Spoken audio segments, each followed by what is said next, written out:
আমন্ত্রণ বাংলা ভিশন সংবাদে। আপনাদের সাথে আছি বিপাশা মজুমদার। শুরুতে পায়োনিয়ার ইন্স্যুরেন্স সংবাদ শিরোনাম। মোবাইল চুরির অপবাদে এবার রাজশাহীতে 2 শিশুকে 6 ঘন্টা অমানুষিক নির্যাতন, ভিডিও চিত্রে তোলপাড়, একজন গ্রেফতার। চাপ না দিয়ে লেখাপড়াকে আনন্দ মুখর করার পরামর্শ প্রধানমন্ত্রীর। প্রাথমিক পাঠ্য বইকে আরো আকর্ষণীয় করতে ডিজিটাল কন্টেন্ট উদ্বোধন। কারচুপি হবে জেনেও ইউপি নির্বাচনে বিএনপির অংশ নেওয়ার যৌক্তিকতা জানালেন মির্জা ফখরুল। দলীয় প্রতীকে ভোটের বিরোধিতা করে কমিশনকে চিঠি। ভ্যালেন্টাইন্স ডেতে বাংলাদেশেও ভালোবাসার উতল হাওয়া, সারা দেশে নানা আয়োজনে রঙিন সাজে সব বয়সীরা।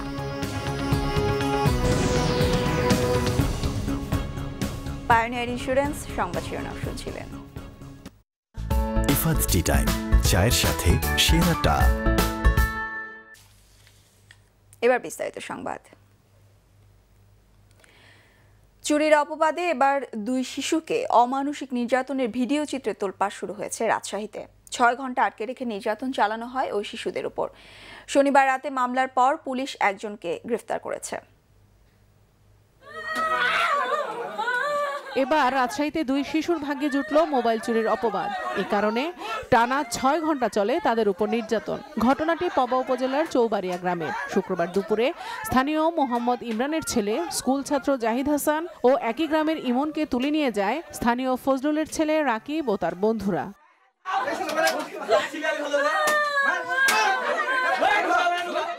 সংবাদ পেয়ে সন্তানকে বাঁচাতে সেখানে ছুটে যান পরিবারের সদস্যরা। জাহিদকে ছাড়িয়ে নেওয়ার চেষ্টা করলে তাদের উপর চড়াও হয় নির্যাতনকারীরা। পরিস্থিতি বেগতিক দেখে স্থানীয় জনপ্রতিনিধির সহযোগিতায় ছাড়িয়ে নেওয়া হয় জাহিদকে। দুটো মোটা লাঠি দিয়ে পায়ে মারা হয়েছে, আর যেসব গায়ে এসব মারিছে লাঠি মারা হয়েছে, হাত দিয়ে মারা হয়েছে, হাতে পেরাক মারিছে, রড হাতুড়ে শুধু মারা হয়েছে, আর ধাগা দিয়ে বাঁধা হয়েছে দড়ি। আর যারা ধর প্রথমে মায়ের শুরু করেছে পলাশটা বেড়ে রাখলো, তারপরে যে অনেক আর নাসির আর্মি যে রিটায়ার্ড, তারপরে নাসির আর রাজ্জাক তুহিন। নির্যাতনের ভিডিও চিত্র ছড়িয়ে পড়লে এলাকায় তোলপাড় শুরু হয়। স্থানীয় মানুষ ও প্রশাসনের তৎপরতায় মামলা দায়েরের পর গ্রেফতার করা হয়েছে আজিজুল ইসলামকে। একজন আসামি অ্যারেস্ট করছে। জানতে পারছি যে একজন সেনাবাহিনীর সদস্য ছুটিতে আসছে, এখনো কাগজপত্র পাইনি, তারা চাকরি করে কিনা, কত নাম্বার, এটা তো আমি এখনো পাইনি। পাইলে তাদের বিরুদ্ধে সংশ্লিষ্ট ইউনিটকে জানানো হবে এবং অ্যারেস্টের ব্যবস্থা করা হবে। সন্তানের উপর নির্যাতনের দৃষ্টান্তমূলক শাস্তি দাবি করেছেন জাহিদের বাবা মা।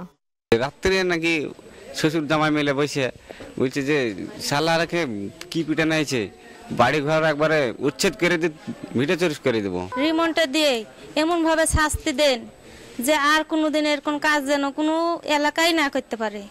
এদিকে পবা স্বাস্থ্য কেন্দ্রের আবাসিক সার্জন জানিয়েছেন জাহিদ হাসান বর্তমানে শঙ্কামুক্ত। অন্যদিকে শিশু ইমন প্রাথমিক চিকিৎসা নিয়ে বাড়ি ফিরে গেছে। Bangla vision news desk.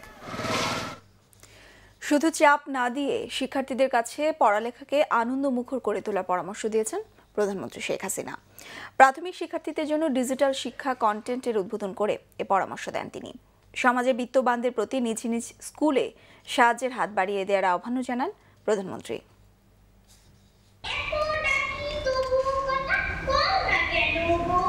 পাঠ্যপুস্তকের বিষয়বস্তুকে আরও আকর্ষণীয়, সহজ ও বোধগম্য করতে এবার প্রাথমিক শিক্ষা কন্টেন্টকে রূপান্তর করা হলো ইন্টারঅ্যাক্টিভ মাল্টিমিডিয়া ডিজিটাল ভার্সনে।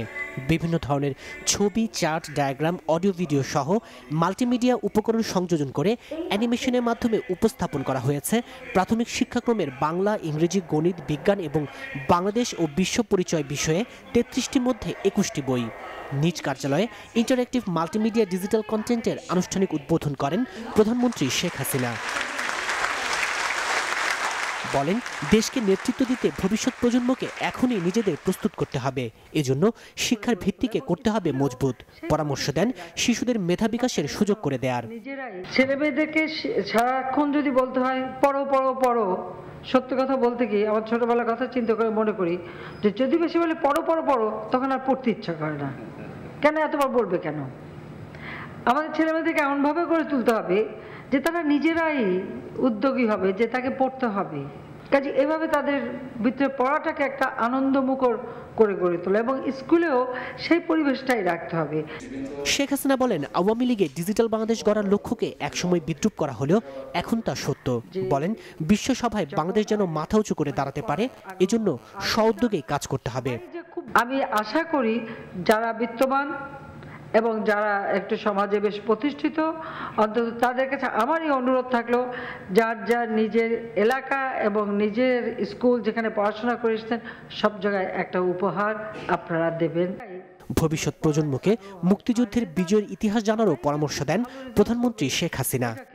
আমরা পারি, আমরা পারবো, আমরা করব, আমরা করতে পারি, এই আত্মবিশ্বাসটা প্রত্যেকের মাঝে থাকতে হবে। তাইমুর রশিদ, বাংলা ভিশন, ঢাকা।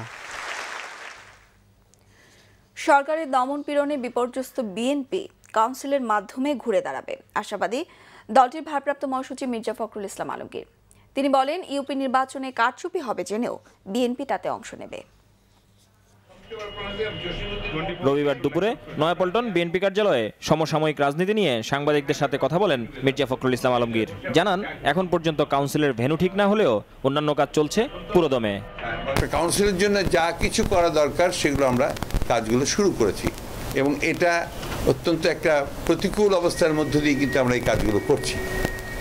তারপরে আমরা আশা করি যে আমরা এটাকে সফল করতে পারবো এবং এর মধ্য দিয়ে আমাদের যে একটা সংকটের মধ্যে আমাদের দল পড়েছিল, বিপর্যয়ের মধ্যে পড়েছিল সরকারের নির্যাতনের কারণে, সেখান থেকে আমরা বেরিয়ে আসতে সক্ষম হব।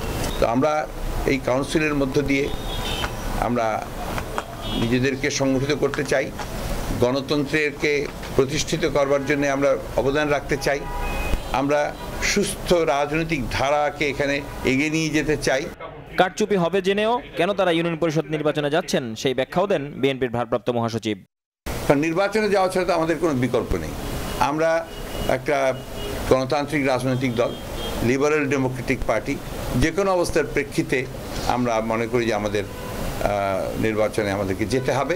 সেই নির্বাচনের মধ্য দিয়েই আমরা যে রাজনৈতিক ক্ষমতা পরিবর্তনের ব্যাপারটাকে আমরা নিশ্চিত করতে চাই। দলীয় প্রতীকে এই ইউনিয়ন পরিষদের নির্বাচন, এটা বর্তমান অবস্থার প্রেক্ষিতে এটা গণতন্ত্রের খুব সহায়ক ভূমিকা পালন করবে না। উপরন্তু আমাদের দীর্ঘকালের যে ট্র্যাডিশন, সেই ট্র্যাডিশনে আমাদের যে আপনার গ্রামে যে একটা আপনার সামাজিক বন্ধন, সেই বন্ধনগুলোকে এটা বিনষ্ট করবে। রাজনৈতিক সংকট নিরসনে আলোচনায় বসতে আবারও সরকারের প্রতি আহ্বান জানান মির্জা ফখরুল। পঞ্চদশ সংশোধনী করার পর থেকে যে সংকট তৈরি হয়েছে, সেই সংকটটাকে নিরসন করবার জন্য আমরা আলোচনা করতে চেয়েছিলাম, কিন্তু সরকার আমাদের সঙ্গে আলোচনা করেনি। এখন তো সরকার আলোচনা কোনো কাছেপাছেই যাচ্ছেন না, পরিষ্কার বলে দিচ্ছেন তাদের সঙ্গে কোনো আলোচনাই হবে না। এই অবস্থায় তো আপনার একটা দেশের গণতন্ত্র অন্তত চলতে পারে না এবং একটা সুস্থ রাজনৈতিক অবস্থা ফিরে আসতে পারে না। এখানে একদলীয় শাসন ব্যবস্থা পাকাপোক্ত করবার চেষ্টা চলছে, কিন্তু এটা কখনোই কোনো ভালো ফল নিয়ে আসে না। দেশে ফ্যাসিবাদ চেপে বসায় বিরোধী দল, মত, এমনকি গণমাধ্যমও সরকারের রোষানলে পড়েছে বলে মন্তব্য করেন এ রাজনীতিক। আজকে দেখেন ডেইলি স্টার আক্রান্ত হয়ে গেছে, আজকে মামলা হয়ে গেছে, তাই না? অর্থাৎ একটার পর একটা কেউ ছাড়া পাচ্ছে না। আহমেদ সরওয়ার, বাংলা ভিশন, ঢাকা।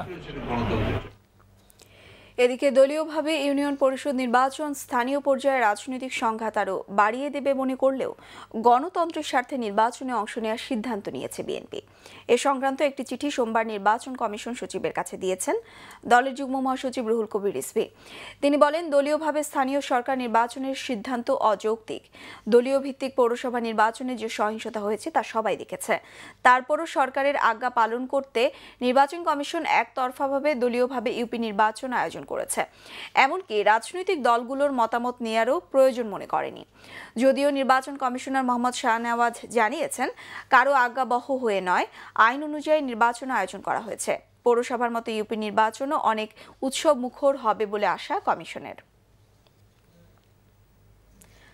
মুক্তিযুদ্ধ নিয়ে বিএনপি নেত্রী বিতর্কিত বক্তব্য দিয়ে দেশ বিরোধী ষড়যন্ত্র করছেন বলে অভিযোগ করেছেন আওয়ামী লীগের যুগ্ম সাধারণ সম্পাদক মাহবুবুল আলম হানিফ। আর দেশে পাকিস্তানি পণ্য বর্জনের আহ্বান জানিয়েছেন ত্রাণমন্ত্রী মোফাজ্জল হোসেন চৌধুরী মায়া। বঙ্গবন্ধু অ্যাভিনিউতে মহানগর আওয়ামী লীগের বর্ধিত সভায় হানিফ বলেন, দেশের সার্বভৌমত্বকে হুমকিতে ফেলতেই বেগম জিয়া মুক্তিযুদ্ধের মীমাংসিত বিষয় নিয়ে জাতিতে বিভাজন তৈরির ষড়যন্ত্র করছেন। সোমবার 14 দলের মানববন্ধনের মাধ্যমে প্রমাণ হবে অন্য দেশের হস্তক্ষেপ জাতি বরদাস্ত করে না। বাংলাদেশ নিয়ে অব্যাহত ষড়যন্ত্র বন্ধ না করলে খালেদা জিয়াকে গ্রেফতারের দাবি জানান ত্রাণমন্ত্রী মোফাজ্জল হোসেন চৌধুরী মায়া। এদিকে বিশ্ব ভালোবাসা দিবসে ধানমন্ডি 32 নম্বরে যুবলীগের মিলন মেলায় তথ্যমন্ত্রী হাসানুল হক ইনু বলেছেন, জঙ্গিদের উৎপাতে বেশি ক্ষতিগ্রস্ত হয় নারীরা, তাই জঙ্গি মুক্ত করে বাংলাদেশকে আরও এগিয়ে নিতে হবে। বিশ্বের বিভিন্ন দেশের অনুকরণে ভালোবাসার উতল হাওয়ায় মেতেছিল বাংলাদেশের তারুণ্য। রবিবার ভ্যালেন্টাইন্স ডেতে রাজধানীর আয়োজনগুলোতে তরুণ তরুণীদের সাথে শরিক হন নানান বয়সীরাও। ঢাকা বিশ্ববিদ্যালয় এলাকা সহ বিভিন্ন স্থানে চলে দিনব্যাপী জমকালো অনুষ্ঠান। বিশেষ আয়োজন ছিল হোটেল রেস্তোরাঁগুলোতেও।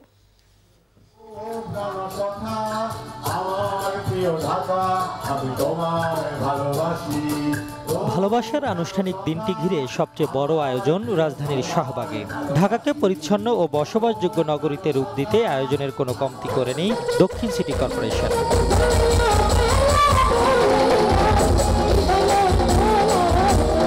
নাচ গান সহ জমকালো আয়োজনই ছিল নগরীর প্রতি ভালোবাসার আহ্বান। হরেক রকম কষ্ট থাকুক, কষ্ট করে বলবো তবু ঢাকা আমার প্রাণ সখা ঢাকা। আমরা সবাই মিলে এই শহরকে বাসযোগ্য করব, আমরা সবাই মিলে এই শহরকে পরিচ্ছন্ন রাখবো। নানাভাবে ভালোবাসার রং ছড়ানোর চেষ্টা অনেকেরই। তরুণ তরুণীদের সাথে অন্যরাও ভিড়ে যান ভালোবাসার মিছিলে। আমার সব থাকতেও আমি একা, যেহেতু আমার দুইটা নাতি, আমার জান, ওরা অস্ট্রেলিয়া আছে। ভালোবাসা দিবস তো শুধু প্রেমিক প্রেমিকার মধ্যে সীমাবদ্ধ না, বাচ্চাদের সাথে, মা বাবার সাথে, সবার সাথেই ভালোবাসা দিবসটা আসলে পালন করতে হয়। রাজধানীর নামি দামি রেস্তোরাঁগুলোতেও ছিল ভিন্ন ধর্মী আয়োজন। দিনটিকে ঘিরে খাবারের মেনুতেও ভালোবাসার ছোঁয়া। বছরের অন্য দিনগুলোও কাটবে সুখের ভেলায়, সেই আশা সবার।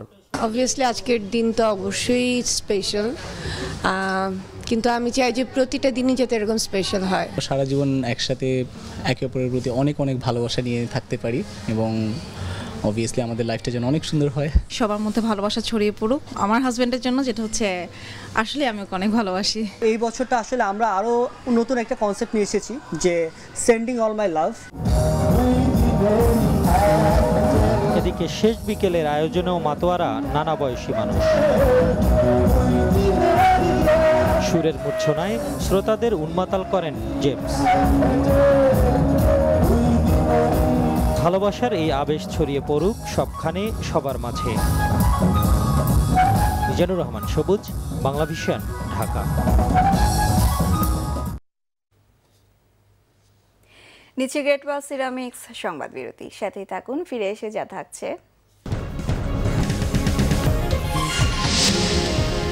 ময়মনসিংহের তারাকান্দা সড়ক দুর্ঘটনায় নারী শিশু সহ একই পরিবারের 5 জন নিহত।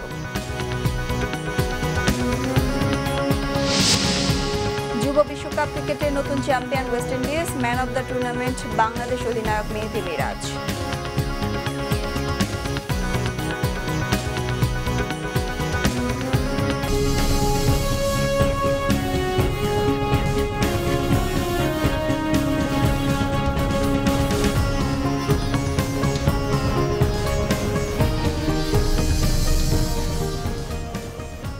স্বাগত আরও একবার বাংলা ভিশন সংবাদে। ময়মনসিংহের তারাকান্দায় সড়ক দুর্ঘটনায় মহিলা ও শিশু সহ একই পরিবারে 5 জন নিহত হয়েছেন সিএনজি অটোরিকশা চালকও, আহত 2 জন। রোববার সন্ধ্যা 6টার দিকে উপজেলার গাছতলা দয়ারামপুর এলাকায় দুর্ঘটনা ঘটে। পুলিশ জানায়, নেত্রকোনা থেকে বালু বোঝাই একটি ট্রাক ময়মনসিংহ যাবার পথে বিপরীত দিক থেকে পূর্ব ধলাগামী একটি সিএনজি চালিত অটোরিকশাকে চাপা দেয়। ঘটনাস্থলে 3 মহিলা সহ 6 জন নিহত ও 1 জন আহত হন। গুরুতর আহত অবস্থায় একই পরিবারের শিশু আরিফ ও ব্যবসায়ী আরমানকে ময়মনসিংহ মেডিকেল কলেজ হাসপাতালে ভর্তি করা হয়। পুলিশ ট্রাক ও অটোরিকশাটি আটক করেছে। এদিকে দুপুরে ফরিদপুরের নগরকান্দায় বিশ্বজাকের মঞ্জিলগামী একটি বাস নিয়ন্ত্রণ হারিয়ে খাদে পড়ে গেলে জব্বার শেখ নামে এক ভক্ত ঘটনাস্থলে নিহত হন। এই মুহূর্তে জ্বালানি তেলের দাম কমানোর সম্ভাবনা নেই, তবে বিশ্ববাজারের পরিস্থিতি বিবেচনায় দাম সমন্বয়ের চিন্তা রয়েছে সরকারের। সকালে রাজধানীতে এক অনুষ্ঠানে কথা জানান বিদ্যুৎ ও জ্বালানি প্রতিমন্ত্রী। তিনি বলেন, তেলের দাম সমন্বয়ে একটি প্রস্তাব তৈরি করেছে জ্বালানি বিভাগ, সেটি বিবেচনা করার দায়িত্ব সরকারের। বিপিসি বর্তমানে লাভজনক অবস্থায় রয়েছে জানিয়ে প্রতিমন্ত্রী বলেন, ভর্তুকি হিসেবে তেলের দাম কমানোর বিষয়টি বিবেচনা করা হচ্ছে। এর আগে সামাজিক যোগাযোগ মাধ্যম বিষয়ক এক সেমিনারে প্রতিমন্ত্রী বলেন, বিদ্যুৎ ও জ্বালানি খাতে স্বচ্ছতা নিশ্চিত করতে কাজ করছে সরকার। অনলাইনে গ্রাহক সম্পৃক্ত করা, অভিযোগ গ্রহণ ও প্রচারণা বৃদ্ধির জন্য সামাজিক যোগাযোগ সহ অন্যান্য মাধ্যম ব্যবহার করার কথা জানান প্রতিমন্ত্রী। আমিন জুয়েলার্স, আন্তর্জাতিক সংবাদ।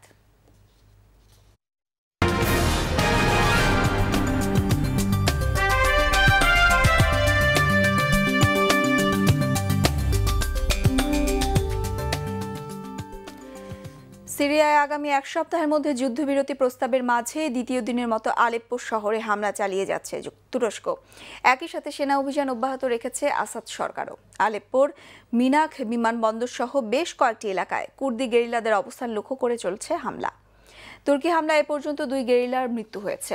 আলেপ্পোর দখল নিয়ে এলাকাগুলো ছেড়ে দিতে কুর্দি গেরিলাদের প্রতি আহ্বান জানিয়েছে তুরস্ক।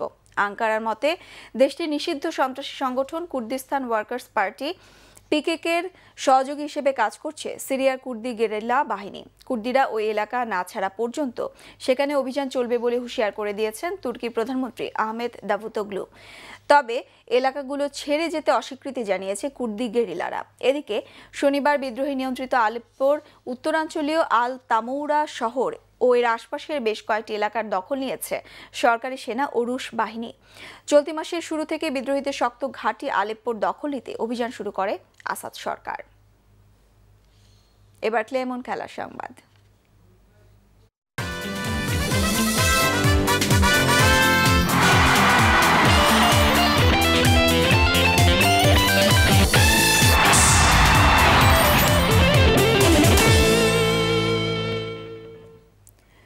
যুব বিশ্বকাপ ক্রিকেট। অনেকদিন পর বিশ্ব ক্রিকেটে ক্যালিপসো সুরের মূর্ছনা। আইসিসি অনূর্ধ্ব 19 বিশ্বকাপ ক্রিকেটে নতুন চ্যাম্পিয়ন ওয়েস্ট ইন্ডিজ।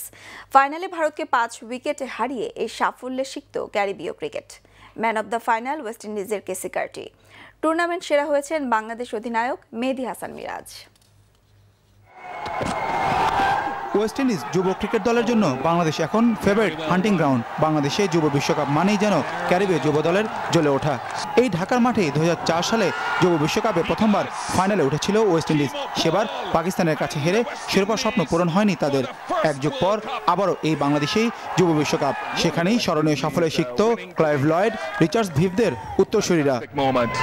অথচ বিশ্বকাপের আগে স্বাগতিক বাংলাদেশের কাছে 3-0-তে বিধ্বস্ত হয়েছিল ওয়েস্ট ইন্ডিজ যুব দল। এমনকি গ্রুপ পর্বে ইংল্যান্ডের কাছে পরাজয় ছাড়াও জিম্বাবুয়ের বিপক্ষে মুখ রক্ষা করা জয় নিশ্চিত হয় কোয়ার্টার ফাইনাল। কিন্তু নকআউট স্টেজে আসার পর আর পেছন ফিরে তাকাতে হয়নি তাদের। সেমিফাইনালে স্বাগতিকদের স্বপ্ন গুঁড়িয়ে দিয়ে ফাইনালে হট ফেভারিট ভারতের মুখোমুখি হয় ক্যারিবীয় যুবরা। তবে 146 রানের টার্গেটে শুরুর পথ চলাটা মসৃণ ছিল না গেইল চন্দ্রবোলদের উত্তরসূরিদের। দলীয় 5 রানে মার্কোটে গিডরন পোপকে হারানোর পর ইমরাচও ফিরে যান 15 রান করে। এরপর কার্টিকে নিয়ে অধিনায়ক হেটমায়ারের ঘুরে দাঁড়ানোর সংগ্রাম। কিন্তু 23 রানে হেটমায়ারের বিদায়ের পর দলীয় 77 রানে পঞ্চম ব্যাটসম্যানকে হারিয়ে কঠিন চাপে পড়ে ক্যারিবীয়রা। তবে ষষ্ঠ উইকেটে কেসি মার্টি ও কেমো পলের দায়িত্বশীল ব্যাটিংয়ে দুর্দান্তভাবে ঘুরে দাঁড়ায় ওয়েস্ট ইন্ডিজ। ভারতীয় বোলারদের হতাশ করে কার্টির অপরাজিত হাফ সেঞ্চুরি ও পলের অপরাজিত 40 রানে শিরোপার স্বাদ নেয় ওয়েস্ট ইন্ডিজ। যুব বিশ্বকাপে রচিত হয় ক্যারিবীয় ক্রিকেটের নতুন ইতিহাস। এর আগে মিরপুর স্টেডিয়ামে সকালের আদ্র উইকেটে টস জিতে ভারতকে ব্যাটিংয়ে পাঠিয়ে চেপে ধরে ক্যারিবীয় ফাস্ট বোলাররা। টুর্নামেন্টের সবচেয়ে শক্তিশালী ব্যাটিং লাইন আপ দাঁড়াতেই পারেনি জোসেফ, হোল্ডার, জন, পলদের বোলিং তোপে। 3 রানে প্রথম, 8 রানে দ্বিতীয়, 27 রানে তৃতীয় এবং 50 রানে পঞ্চম উইকেট হারিয়ে ম্যাচ থেকে ছিটকে পড়ে কোচ রাহুল দ্রাবিড়ের ভারত। শেষ দিকে ম্যান ইন ফর্ম সরফরাজ খান 51 করলেও 3 বারের চ্যাম্পিয়নদের বিপর্যয় ঠেকানোর জন্য 145 রানের স্কোর যথেষ্ট ছিল না। মানিক মাহমুদ, বাংলা ভিশন, ঢাকা। আইসিসি অনূর্ধ্ব 19 বিশ্বকাপে টুর্নামেন্ট সেরার পুরস্কার জিতেছেন বাংলাদেশের অধিনায়ক মেহেদী হাসান মিরাজ। এবারের আসরের হট ফেভারিট হয়ে মাঠে নামে জুনিয়র টাইগাররা। তবে সেমিফাইনালে ওয়েস্ট ইন্ডিজের কাছে হেরে চ্যাম্পিয়ন হওয়ার আশা পূরণ হয়নি বাংলাদেশের। তৃতীয় স্থান নিয়ে যুব বিশ্বকাপে নিজেদের সেরা সাফল্যই দেখিয়েছে যুবারা, যাতে সামনে থেকে নেতৃত্ব দিয়েছেন বাংলাদেশ অধিনায়ক মেহেদী হাসান মিরাজ। 6 ম্যাচে 12 উইকেট নেয়ার পাশাপাশি 4টি হাফ সেঞ্চুরি সহ তুলেছেন 242 রান। টুর্নামেন্ট সেরা হিসেবে তাই মিরাজকে বেছে নিতে কষ্ট হয়নি বিচারকদের। ব্যক্তিগত সাফল্য এলেও চ্যাম্পিয়ন হতে না পারার হতাশা আছে মিরাজের। তারা না পারলেও আগামী প্রজন্ম যুব বিশ্বকাপে ট্রফি হাতে তুলে ধরবে বলে বিশ্বাস তার। এখানে 16টা টিম অংশগ্রহণ করছে আর সেইখানে আমি ম্যান অফ দ্য টুর্নামেন্ট হয়েছি, এটা আমার জন্য অনেক বড় পাওয়া আমি বলবো। আর শুধু আমার একার জন্য না, আমি বলবো আমাদের দেশের মানুষেরও এটা একটা বড় পাওয়া আমার জন্য, কারণ আমি যেহেতু ভালো ক্রিকেট খেলছি এবং আমি এইটা পাইছি, অতএব এটা আমার একার অর্জন না, এটা হচ্ছে আমার সারা বাংলাদেশের মানুষের অর্জন। সংবাদ শেষ করব পায়োনিয়ার ইন্স্যুরেন্স সংবাদ শিরোনামগুলো আরেকবার জানিয়ে। মোবাইল চুরির অপবাদে এবার রাজশাহীতে 2 শিশুকে 6 ঘন্টা অমানসিক নির্যাতন, ভিডিও চিত্রে তোলপাড়, একজন গ্রেফতার। চাপ না দিয়ে লেখাপড়াকে আনন্দ মুখর করার পরামর্শ প্রধানমন্ত্রীর। প্রাথমিক পাঠ্য বইকে আরো আকর্ষণীয় করতে ডিজিটাল কন্টেন্ট উদ্বোধন। কারচুপি হবে জেনেও ইউপি নির্বাচনে বিএনপির অংশ নেওয়ার যৌক্তিকতা জানালেন মির্জা ফখরুল। দলীয় প্রতীকে ভোটের বিরোধিতা করে কমিশনকে চিঠি। ভ্যালেন্টাইন্স ডেতে বাংলাদেশেও ভালোবাসার উতল হাওয়া, সারা দেশে নানা আয়োজনে রঙিন সাজে সব বয়সীরা।